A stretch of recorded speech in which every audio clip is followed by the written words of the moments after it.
Y está sustentado en un principio que es el principio de buena fe. Por eso anteriormente la fotocopia, la cédula autenticada, un documento autenticado, ya eso está como empezando a cambiar a partir de esta ley.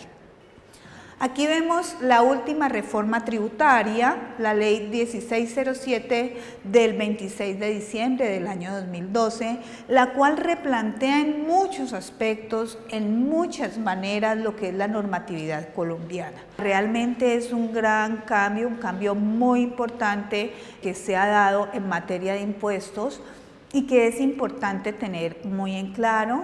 Varios enfoques ha tenido esta ley, ha legislado para las personas naturales, para las personas jurídicas, para las sociedades extranjeras, para los procesos de fusión, de decisión, bueno, para todos estos procesos especiales, para los beneficios de auditoría, para otros beneficios para los contribuyentes. Entonces es importante considerar su marco normativo.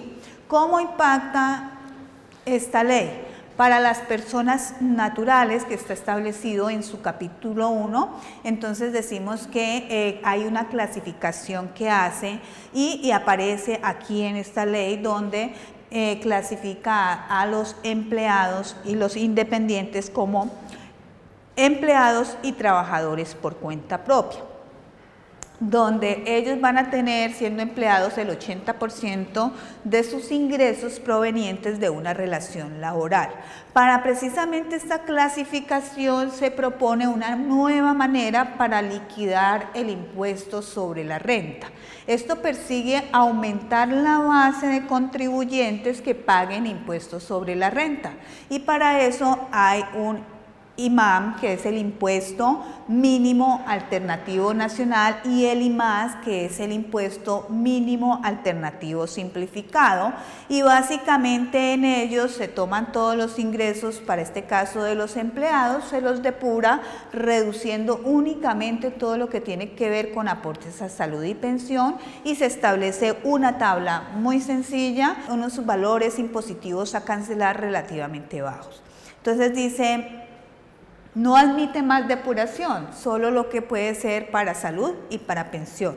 Y el impuesto alternativo, impuesto mínimo alternativo simple y más, también se realiza siempre y cuando la renta gravable del contribuyente en el año anterior sea inferior a 4.700 VT. Aquí es donde vemos el VT, que pasado al valor del año 2013 serían 126.152.700 pesos. ¿Con esto qué se quiere decir? Que la base gravable a partir de la cual, hasta la cual pueden los contribuyentes utilizar el IMAS, son aquellos cuya renta gravable sea hasta de 126.152.700 pesos. Entonces, la característica de este impuesto en su tabla tiene unas tablas para, de acuerdo con esas tablas, dar el valor a cada contribuyente de acuerdo con su base gravable, su ingreso gravable.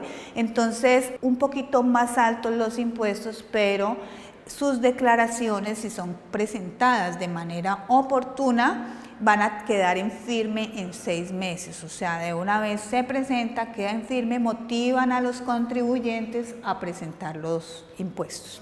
En el capítulo 2 habla sobre el CRE, el impuesto que yo les estaba mencionando hace un rato, se denomina Impuesto sobre la Renta para la Equidad. Entonces dice que se crea a partir del 1 de enero del año 2013. O sea que este impuesto hasta diciembre de 2012 no existía, es un nuevo impuesto. ¿Con qué tarifa se crea? La tarifa del 8%, pero hacen una claridad: el año 2013, 14, 15, esos 3 años va a ser del 9% el CRE.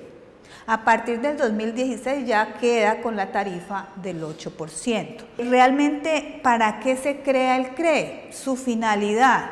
Entonces dice: ¿a qué se destinará? A subsidiar lo que son el SENA, el ICBF y también la seguridad social, la parte de salud de los trabajadores en Colombia, para alivianar la carga para las empresas que tenían en este aspecto. Quiere decir que hoy en día los empresarios se van a ver como apoyados por el Estado donde el Estado a través del CRE va a asumir el pago y el mantenimiento de estas entidades, ¿sí? Lo cual les va a alivianar ese pago mensual que hacían siempre con sus aportes parafiscales. Ahora, ¿a quién se van a exonerar? Se van a exonerar de aportes al SENA y al ICBF a todas las personas jurídicas o sociedades que tengan trabajadores que devenguen menos o hasta 10 salarios mínimos mensuales legales vigentes. ¿Qué quiere decir esto? Que si en una empresa todos los trabajadores que tienen menos de 10 salarios mínimos mensuales legales vigentes, ¿a partir de cuándo? Del 1 de julio del año 2013 no pagan ni aportes al SENA ni aportes al Instituto Colombiano de Bienestar Familiar. Recordemos, el SENA era una tarifa del 2% del aporte patronal que se hacía sobre la nómina de sus trabajadores en cada mes, mientras que el ICBF es el 3%, era la tarifa sobre esa misma base. Esto ya no lo pagarán los empleadores a partir del mes de julio, a partir del 1 de julio, sino que ya le corresponderá organizar ese manejo al Estado. ¿Con qué recursos? Con los recursos que provee el CRE, que se ha colocado para todos los contribuyentes. En el capítulo 3 hablan del IVA. Entonces el IVA sufrió también grandes cambios, se establecieron unas tarifas que son las que se manejan, ya no encontramos que el IVA del 1,6, que el IVA del 10, que el IVA del 16, que el IVA del 5, que el IVA, bueno, había muchas tarifas de IVA y muchas condiciones. Lo que ha hecho en esta parte esta ley es simplificar y dejar 3 tarifas. Han quedado la tarifa del 0%, del 5% y del 16%. Entonces hay que tener en cuenta que la lista de bienes excluidos se modificó y se redujo. Quiere decir que hay más bienes en este momento que están siendo gravados por el IVA. Se establece un procedimiento de los bienes, ya sabemos que el IVA opera bajo 3 parámetros, que son para los bienes exentos, bienes excluidos y bienes no gravados, ¿cierto? Entonces, y bienes gravados, perdón.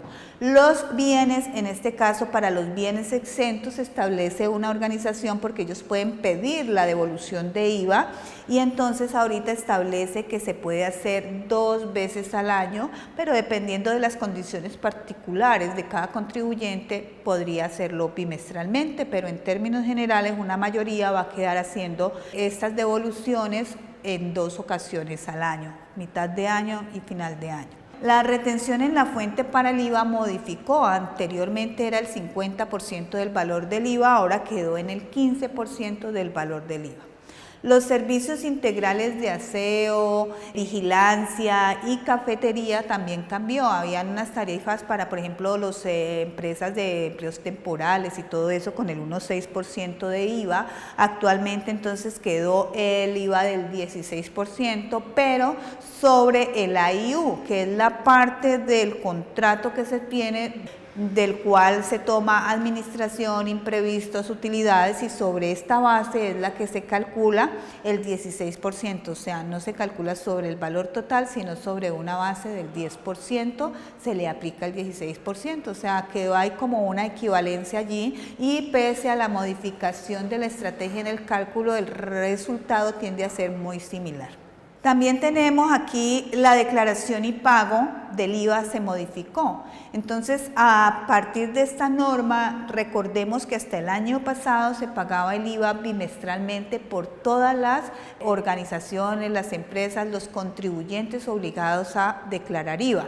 Entonces, vemos cómo a partir de esta ley se hace un establecimiento diferente y aquí vemos. Entonces dice, quienes tienen ingresos brutos a diciembre 31 iguales o superiores a 92.000 VTs, que al VT de hoy pues simplemente hice el cálculo para mostrar, es de 2.469.372.000 pesos. ¿Esto qué quiere decir? Que cuando esta persona tenga ingresos brutos iguales o superiores a este monto, entonces allí tendrá derecho a pagar su IVA bimestralmente, va a continuar igual a como estaba anteriormente.